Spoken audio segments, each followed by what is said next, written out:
여러분 안녕하세요. 백만 국민 대변인 뉴스 인사이다 전수미입니다.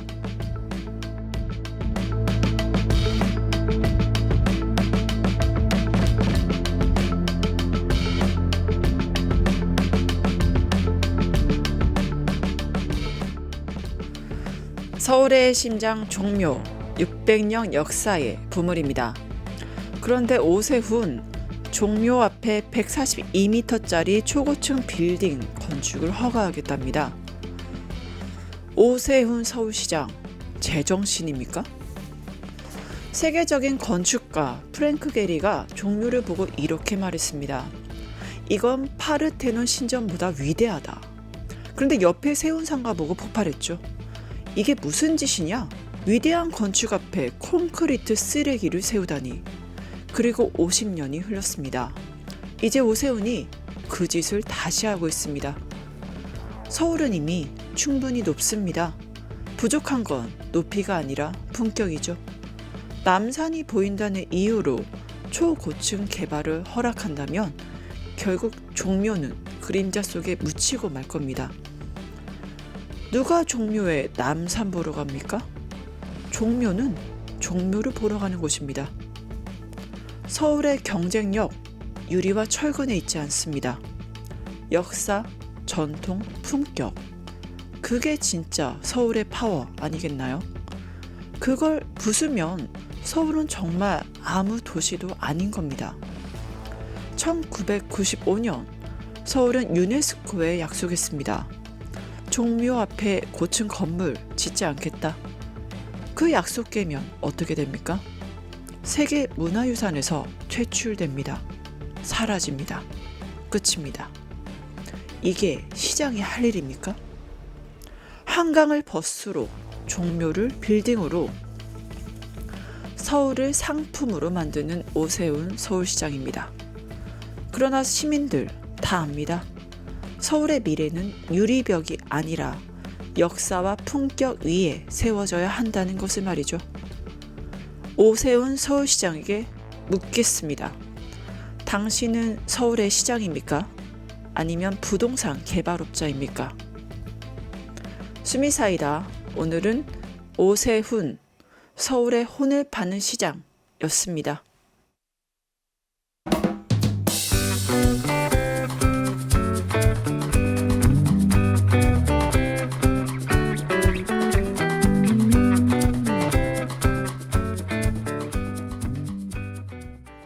네, 오늘도 뉴인사 리듬으로 시작합니다. 이은혜 에디터 함께 해주셨습니다. 안녕하십니까? 네, 안녕하세요. 이은혜입니다. 네, 오늘 보조 PD가 굉장히 색깔 대비 아름답네요. 상큼합니다. 예, 상큼한 가운데도 여러 가지 논란이 좀 있었습니다. 당연한 일을 했는데 왜 이렇게 시끄러운지 모르겠어요. 그러게요. 검찰이 대장동 개발 비리 의혹 1심 선고에 항소 포기했죠. 근데 여기에 대해서 어제 바로 정성호 법무부 장관 입장을 밝혔네요. 맞습니다. 항소포기 사흘 만에 정성호 법무부 장관이 첫 공식 입장을 밝혔습니다. 출근길 도어 스태핑 형식이었는데요. 22분간이나 진행이 됐습니다. 나온 이야기들 좀 정리를 해보겠습니다. 네. 먼저 지난 대장동 1심 판결에서 피고인 5명 중에 2명은 검찰 구형보다 높게 나왔고 또 3명은 낮은 형량 받았습니다. 네. 정 장관 여기에 대해서 검찰의 구형보다 높은 형이 선고돼서 문제가 없다고 봤다. 성공한 수사이고 성공한 재판이었다라고 평가를 했습니다. 네. 그리고 지금 문제가 정 장관을 둘러싸서 외압을 했냐 안 했냐 이게 가장 핵심이잖아요. 그쵸. 정 장관 법무부 외압 의혹에는 정면으로 반박을 했습니다. 정 장관의 멘트를 좀 구체적으로 보면요. 네. 처음에 1심 선고 결과 보고 받았을 때는 너무 바빴대요. 국회 일정들이 많고 그래서 별다른 신경을 쓰지 못했다. 그냥 제법 중형이 나왔네라고 생각을 했다라고 전했고요. 네. 대검찰청으로부터 항소할 필요가 있다라는 두 번째 보고를 받았을 때는 네. 유 전 본부장이 구형보다 높은 선고를 받았으니까 별로 법리적으로 문제가 없다고 생각을 해서 네. 신중하게 판단하면 좋겠다고 했다라고 말했습니다. 네. 항소 마감 기한이었던 지난 7일 대검이 항소해야 한다고 했을 때도 종합적으로 잘 판단하라라고 말했다고 합니다. 네, 결국에는 대장동 항소에 대해서 이거 포기의 후폭풍이 계속 몰아치고 있는 것 같은데 여기에 대해서 정성호 법무부 장관 신중하게 판단하라 이렇게 얘기했다고 하죠. 네, 그리고 실제로 노만석과 그래서 직접 노만석 검찰총장 검찰총장 대행에게 질문에, 직접 그 얘기를 전했냐라는 질문에 대해서는 네. 장관 취임일에 노 대행과 직접 통화한 적이 없다라고 선을 그었습니다. 그럼 누구한테 한 말이냐? 법무부 차관 및 국과장 등이 당시 국회에 보고하러 왔을 때 얘기한 거다라고 했습니다. 그럼 왜 노 대행에겐 직접 말 안 했냐? 네. 정 장관은 이런 정치적인 사건 때문에 검찰이 매달려 있는 게 바람직하지 않다고 생각했다. 법무장관의 취임한 이래 구체적인 사건에 대해 이래라 저래라 하지 않는 것을 원칙으로 삼았다라고 말했습니다. 즉 정성호 장관 입장의 핵심은 지시를 한 게 아니라 그냥 의견을 나눴을 뿐이다라는 겁니다. 정성호 장관의 목소리 직접 영상으로 보겠습니다. 네. 저는 성공한 수사 또 성공한 재판이었다고 생각합니다. 통상적인 검찰의 항소 기준인 그 양형 기준보다도 초과하는 그런 형을 선고받았습니다. 검의 의견이 이게 항소 필요성이 있다 그렇게 보고받은 것으로 알고 있습니다. 처음이 아니라 두 번째 보고 왔을 때 신중하게 판단하면 좋겠다. 이렇게 해라 저렇게 해라 하는 그런 지침을 준 바는 없습니다. 이 사건과 이재명 대통령과 무슨 관계가 있습니까? 이재명 대통령 이미 별개로 기소돼서 재판을 진행 중이다가 지금 중단돼 있고 분명히 대통령 관련해서 어떠한 그 판결 이후에서도 소시된 바가 없습니다. 내란 수괴인 윤석열 대통령이 구속 취소 석방하는데 검찰이 어떻게 했습니까? 일선 검사들이 과연 여기에 대해서 제대로 반박했습니까? 그러지 않았습니다. 일부 왜 이례적인 항소 포기를 하느냐 하면서 검찰 내부에서 반발이 좀 심해지고 있다고 합니다. 네, 그 반발은 일단은 노대행 쪽으로 향하고 있습니다. 노만석 네. 총장 대행인데요. 어제 아침 대검찰청 부장들이 노대행에게 찾아가 사퇴하라는 요구를 직접 전달했습니다. 18명 전국 검사장들도 내부망에 실명으로 입장문을 올려서 노대행의 설명을 요구했고요. 검사장들 내용을 보면요. 대장동 사건 항소 포기 지시를 두고 검찰뿐만 아니라 온 나라가 큰 혼란에 휩싸였다. 검찰총장 권한대행의 입장문에는 항소 포기의 구체적인 경위와 법리적 이유가 전혀 포함되지 않아서 납득되지 않는다. 상세한 설명을 다시 요청드린다라고 했습니다. 이 입장문에는 박재혁 수원지검장, 박현준 서울 북부지검장 등 검사장 18명이 실명을 적었는데요. 이문정 동부지검장 등 몇 명의 검사장은 빠졌습니다. 네. 여기에 지청장들도 공동 입장문을 내고 대검과 법무부, 지휘부에 해명을 요구했고요. 또 대검 연구관들까지 가세했습니다. 노대행의 경위 소명과 사퇴를 요구하는 입장문 냈고요.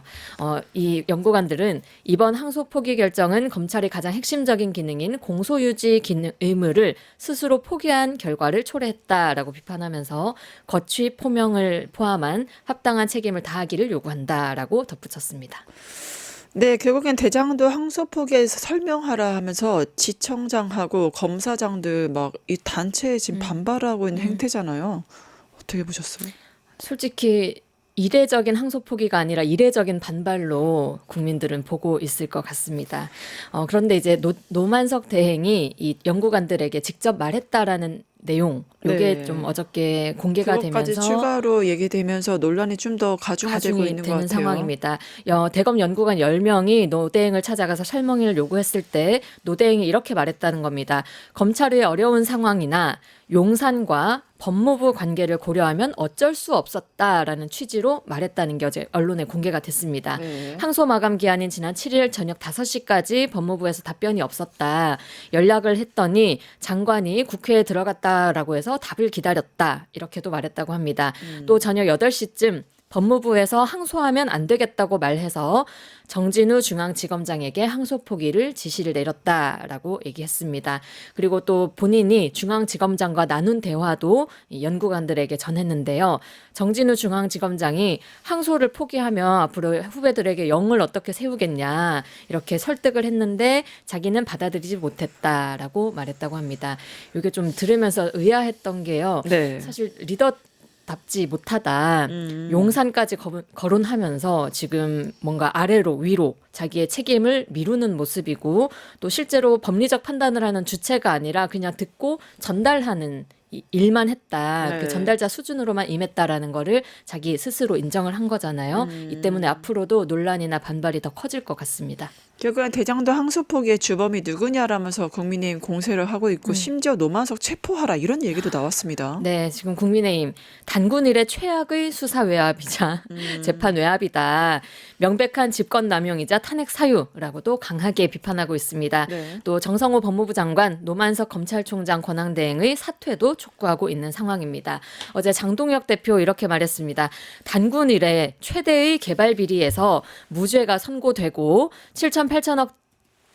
7,800억짜리 네. 개발 비리를 400억짜리로 둔갑시켰는데도 항소를 막았다.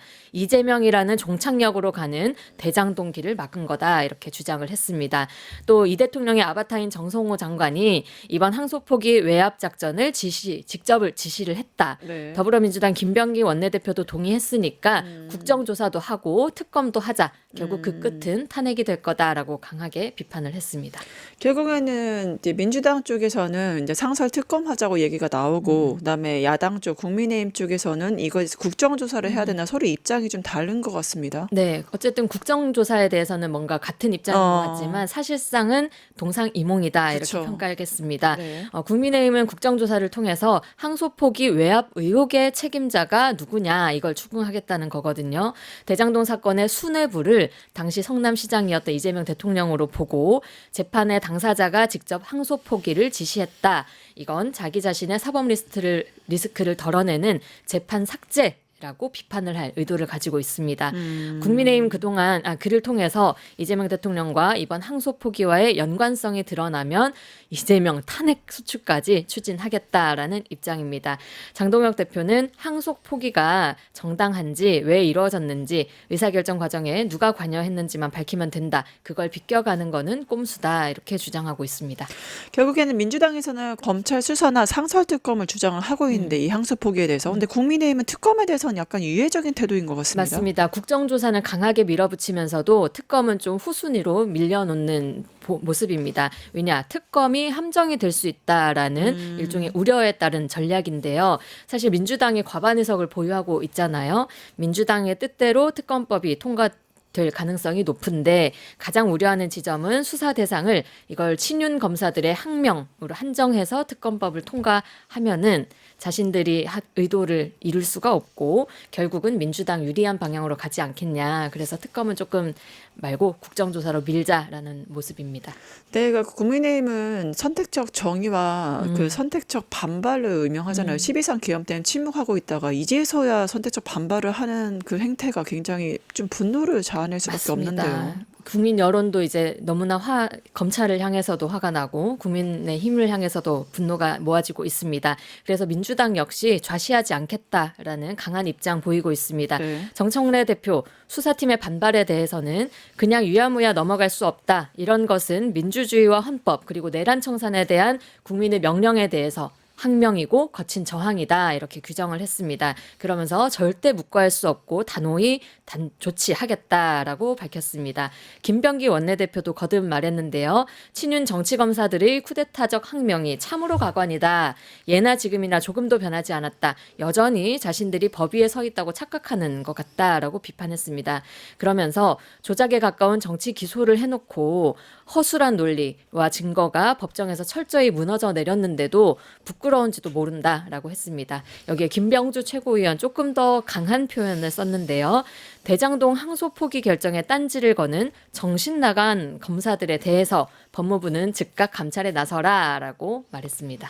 그리고 한반도로 또 전쟁, 그러니까 서울을 불바다로 만들려고 했던 행위를 했던 윤석열, 바로 이적지로 뭔가가 이루어졌다고 하죠. 네, 중요한 뉴스 어제 나왔습니다. 그간 윤석열의 외환 혐의 수사해왔던 내란 특검팀이 일반 이적, 직권 남용 혐의로 윤석열을 추가 기소했습니다. 전직 대통령이 외환 혐의로 기소된 거 헌정사상 처음 있는 일인데요. 관련해서 뉴스토마토 보도 먼저 보고 오겠습니다. 네. 123 비상계엄과 관련한 외환 의혹을 수사 중인 조은석 특별검사팀이 윤석열 씨와 김용현 전 국방부 장관, 여인영 전 국군 방첩사령관 등을 일반 이적 및 직권남용 권리행사 방해 혐의로 기소했습니다. 일반 이적 혐의는 적국과의 통모 여부와 관계없이 대한민국의 군사상 이익을 해치거나 적국의 군사상 이익을 공유한 경우에 성립이 되는데요. 특검팀은 윤석열 씨 등이 북한을 군사적으로 도발해 비상계엄 선포 명분을 만들 목적으로 지난해 10월 드론 작전사령부에 평양 무인기를 투입한 혐의를 적용했습니다. 투입된 무인기가 평양 인근에 추락함으로써 작전, 전력 등 군사기밀이 유출됐다고 본 것입니다. 특검팀은 이번 사건 처리를 끝으로 외환 의혹 수사를 마무리하고 남은 수사 기간에는 내란 의혹의 진상규명에 집중할 방침입니다. 결국엔 비상기엄의 명분을 만들려고 북한을 도발했다는 거잖아요. 자세한 내용 부탁드려요. 네, 이 일반 이적죄가 뭐냐? 형법상 외환죄에 속하는 죄고요. 네. 대한민국의 군사적 이익을 해하거나 적국의 군사상 이익을 공여하는 범죄 행위를 말합니다. 네. 영상에서 보셨듯이 특검은 윤석열이 비상계엄 선포 명분을 만들기 위해서 평양 무인기 작전을 감행했다고 봅니다. 그래서 일반 이적 그리고 직권남용 혐의를 적용한 겁니다. 여기 윤석열뿐 아니라요. 김용현 전 국방부 장관, 여인영 전 국군 방첩사령관도 같은 혐의로 재판에 넘겨지게 됐습니다. 원래 우리가 많이 듣던 게 외환유치 혐의였는데요. 이 외환유치는 적국과 통모를 하는 게 요건이 돼야 된다고 합니다. 그래서 이 외환유치 혐의는 빠지고 일반 이적 혐의로 적용이 됐다고 합니다. 설마 했던 게 사실로 지금 여인형 메모로 밝혀지고 있는 거잖아요. 굉장히 경악하지 않을 수가 없을 것 같아요. 네, 진심 충격적이고요. 정말 소름이 돋는 메시지가 나왔습니다. 네. 여인영 전 방척사령관의 휴대폰 메모에서 나온 건데요. 특검이 확보한 메모에 지난해 10월 18일 이렇게 써 있었습니다. 불안정한 상황에서 단기간에 효과를 볼 수 있는 천재 1호의 기회를 찾아 공략해야 한다라는 내용이었습니다. 그러면서 체면이 손상되어 반드시 대응할 수밖에 없는 타깃팅으로 평양, 핵시설 2개소, 삼지연 등 우상화 본거지, 원산 외국인 관광지, 여기에 김정은 휴양소 등을 나열했습니다. 그리고 최종 상태는 저강도 드론 분쟁의 일상화라고도 적혀 있었습니다. 예, 뭐 평양이나 핵시설, 북한에도 주민들이 살고 있는데 도대체 어떤 생각으로 이러한 범죄를 자행하려고 했는지 전쟁 범죄잖아요. 굉장히 놀랍지 않을 수가 없습니다. 결국에는 북한이 도저히 가만히 있을 수 없게 도발하겠다. 뭐 그런 말 아니겠어요? 네, 체면이 손상되어 또 북이 체면을 중요시하기도 하고 존엄을 또 중요하게 생각하잖아요. 아, 존엄 오랜만에 듣네요. 절대로 정말 반드시 이것은 응징하겠다라는 걸 이끌어내고자 하는 강력한 의지였습니다. 메모에는 비상계엄 상황을 미리 상정한 것 같은 내용도 담겨 있었습니다. 포고령 위반 최우선 검거 및 압수수색, 이재명, 조국, 한동훈, 정청래, 김민석 등 방첩사 체포 대상에 오른 정치인 이름도 등장했고요. 지금 국민은 당연하고 이걸 수사하던 수사팀도 좀 충격에 빠진 모양이었습니다. 박지영 특검보는 참담함을 느꼈다라고 심정을 토로했고요. 군 통수권자가 안보 위험을 초래하는 역사적 비극이 반복되어서는 안 된다라고 브리핑에서 강조했습니다. 박지영 특검보 목소리 듣고 오겠습니다. 네. 북한의 공격을 유도하여 전쟁 또는 무력 충돌을 야기하려 하였다는 범죄 혐의 및 이를 통하여 비상계엄 선포를 하는 방법으로 내란, 군사 반란을 시도하였다는 범죄 혐의 사건 수사 결과 금일 윤석열 전 대통령, 김용현 전 국방부 장관, 여인영 전 방첩사령관을 일반 이적 및 직권남용 권리행사 방해죄로 설마가 사실로 확인되는 과정은 수사에 참여하는 사람들 모두에게 실망을 넘어 참담함을 느끼게 하였습니다. 어제 법정 증언에서 계엄 막상 해보면 별거 아니야. 이런 증언이 나왔다. 이건 또 뭐예요? 네, 어제 한덕수 재판이 있었는데요. 여기에 12.3 비상계엄 때 대통령실에 불려갔던 송미령 장관이 증인으로 참석을 했습니다. 송 장관은 계엄 선포 1시간 전쯤에 강희구 전 대통령실 부속실장에게 대통령실로 들어오라라는 연락을 받았다고 합니다. 그리고 또 7분쯤 뒤에 한덕수 전 총리가 다시 한번 전화가 와서 언제 오냐 빨리 와라 이런 독촉 전화도 받았다고 합니다. 이거 자체가 이례적인 일이라는 증언도 나왔는데요. 평소에 한 전 총리가 뭐 이렇게 회의에 빨리 와라 왜 안 오냐라고 독촉 전화를 한 적이 한 번도 없었다는 겁니다. 일을 안 이날 했으니까. 일을 안 했으니까요. 근데 이날 웬일인지 빨리 오라고 했다. 그리고 나서 윤석열의 계엄 선포가 있었고 선포한 다음에 윤석열이 회의장으로 들어온 겁니다. 그러면서 또 도리도리하면서 얘기를 했겠죠. 계엄 막상 해보면 별거 아니야라는 말을 했다. 라는 겁니다. 송미령 장관의 증언 영상으로 직접 확인해 보겠습니다. 네.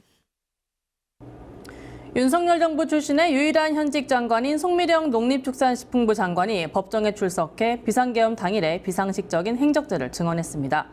불법 계엄을 위해 국무위원들이 동원됐다고 말하면서는 눈물을 보이기도 했는데요. 송 장관의 법정 증언 영상으로 확인해 보겠습니다. 그럼 이제 윤석열 대통령이 다시 들어왔는데 대접견실에 들어오고 나서 뭐라고 이야기를 했는지 기억이 나시는 것이 있으면 좀 말씀해 주시기 바랍니다. 들어오셔서 뭐 마실 걸 갖고 와라 뭐 이런 이야기도 하셨고요. 그리고 앉으셔서는 제가 좀 기억 남는 거는 이거에 막상 해보면 뭐 별거 아니야, 아무것도 아니야 뭐 이런 류의 말씀도 하셨고, 그리고 일종의 업무 지시 같은 걸 하셨습니다. 기억나는 건 총리님께는 본인이 가셔야 할 일정들, 행사 이런 거를 총리님께 대신 가달라라는 말씀을 하셨던 것이 생각이 납니다. 그리고 각 부처에 그냥 뭐 몇 가지 지시들을 하셨던 것으로 생각이 됩니다. 일단 저런 상황이 생기게 된 것이 하여튼 국민들께 너무 송구한 일이고요. 저로서는 영문을 모르고 저 자리에 갔는데 저는 저것은 국무회의가 아니라고 생각을 일관되게 하기 때문에 한 2, 3분 동안 대통령께서 오셔서 거의 회의가 아니라 통보에 가까운 걸 말씀을 하시고 나가서 계엄이 선포된 것이고요. 그러니까 저희가 해볼 수 있는 일은 아무것도 없었으니까 무력하고 무능했다라는 그런 생각이 드는 겁니다. 그리고 결과적으로는 동원됐다라는 생각이 듭니다. 그냥 머릿수 11명 채우기 위해서 불려가서 그냥 자리에 앉아 있다가 나오게 됐으니까 그 부분이 그렇게 느껴집니다. 네, 최상병 특검에서 임성은 드디어 2년 만에 재판행으로 가는 건가요? 네, 최상병 특검이 임성근 전 해병대 1사단장 구속 기소했습니다. 네. 수사 기간이 오는 28일까지거든요. 이제 열흘도 남지 않은 상황입니다. 그런 상황에서 출범 이후 첫 기소입니다. 임 전 사단장 재작년 7월 19일 구명조끼 등 안전장비 없이 무리한 수중수색 지시해서 고 최수근 상병을 숨지게 한 혐의 받고 있습니다. 또 임 전 사단장은 부대에 대한 작전 통제권이 육군으로 넘어갔는데도 현장 지도를 하는 등 군 명령을 위반한 혐의도 받고 있습니다. 그래서 업무상 과실치사상 그리고 군형법상 명령 위반 혐의 등으로 재판에 넘겨졌습니다. 또 사의를 표명했던 임성근인데 그 전역에 대해서는 생각이 없다. 그렇게 좀 뻔뻔하게 일관했던 이제 임성근 아니겠습니까? 사실 이 최수근 상병 사건에 대해서 아무도 책임지지 않고 아무도 기소되지 않는 거에 대해서 국민들 굉장히 분노하셨었거든요. 맞습니다. 유가족의 마음이 어떠실지 좀 너무 가슴이 아픈데요. 2년 4개월 만에 이루어진 첫 기소입니다. 네. 특검팀 그동안 피의자, 주요 참고인 등 80여 명을 조사하고 또 사건 현장, 해병대 부대 등 여러 차례 방문해서 조사를 해왔습니다. 지난달에는 임 전 사단장의 구속영장 청구해서 발부받았고요. 그리고 이제야 첫 기소를 한 겁니다. 만약에 윤석열 정권 하에서 그렇게 은폐하고 압력하고 이런 게 없었다면 진즉에 진실이 드러났을 일이겠죠.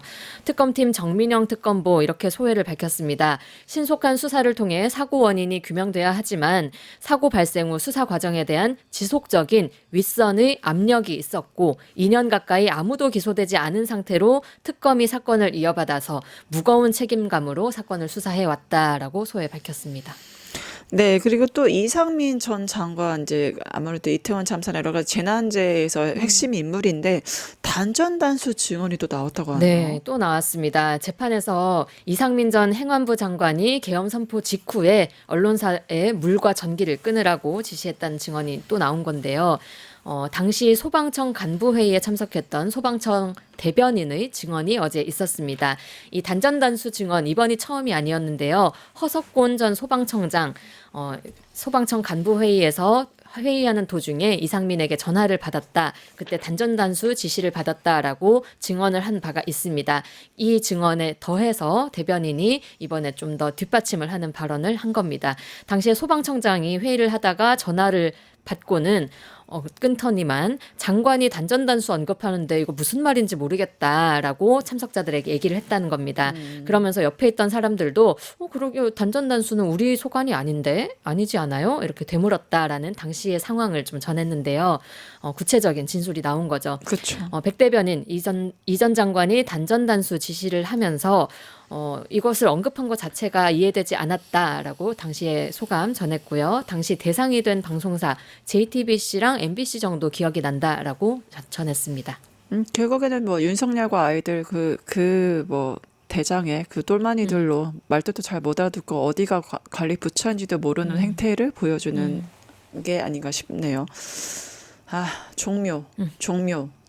우리의 왜 종묘. 이렇게 이름이 계속 나오는 겁니다. 이건 그러니까요. 또 이번에는 또 뭔가요?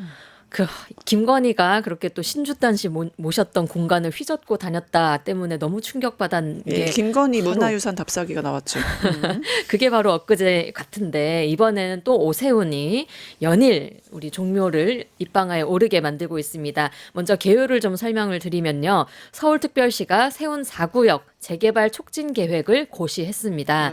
그런데 종묘 맞은편 건물 최고 높이를 기존의 종로변이 약 55m, 청계천변이 약 71.9m였던 거를 각각 종로변 101m, 청계천변 145m로 상향 조정을 한 겁니다. 건물 높이가 기존보다 2배 가까이 높아지는 겁니다. 얼마 전에 문화체육관광부 장관이 종묘를 찾으면서 반대 입장을 밝힌 바가 있는데요. 어제는 김민석 총리도 종묘를 찾아서 네. 서울시 계획을 공개 비판했습니다. 먼저 네. 김민석 총리 목소리 들어보겠습니다. 네.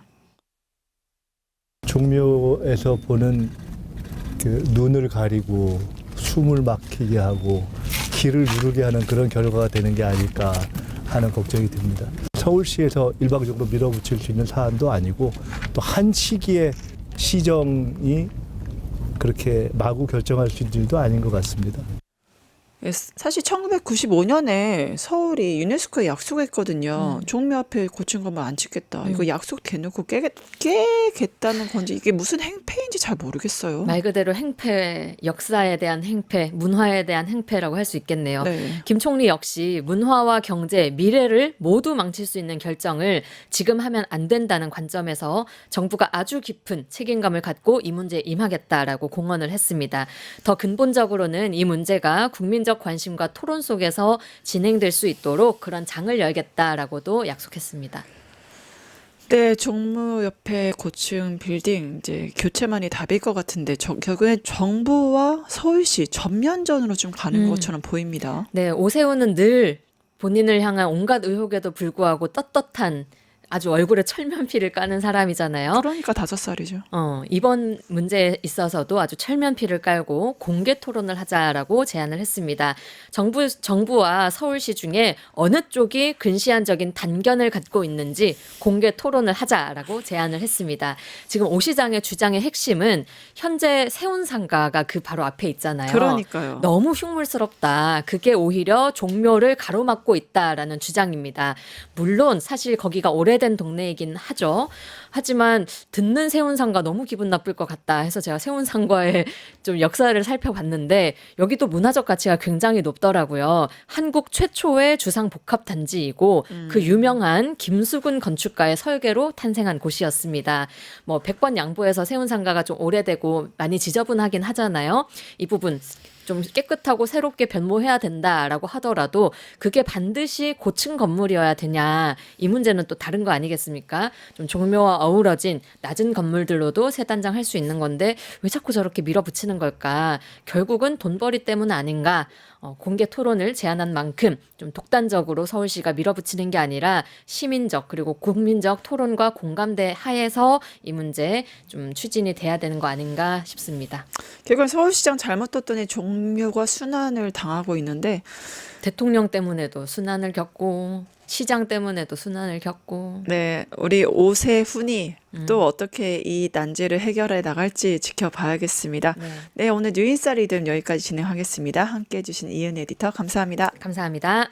유튜브 구독하고 실시간 채팅과 댓글을 남기시면 매일매일 7000TTCO를 드립니다. 참여 방법은 통통물 어플을 다운로드하고 회원가입과 로그인을 해주세요. 마이페이지에서 나의 회원 고유 번호를 복사해주세요. 유튜브 구독 후 실시간 채팅이나 댓글창에 고유 번호를 한 번만 입력하면 준비 끝! 지금 유튜브 채팅과 댓글 쓰기 참여하고 7000TTCO 받아가세요.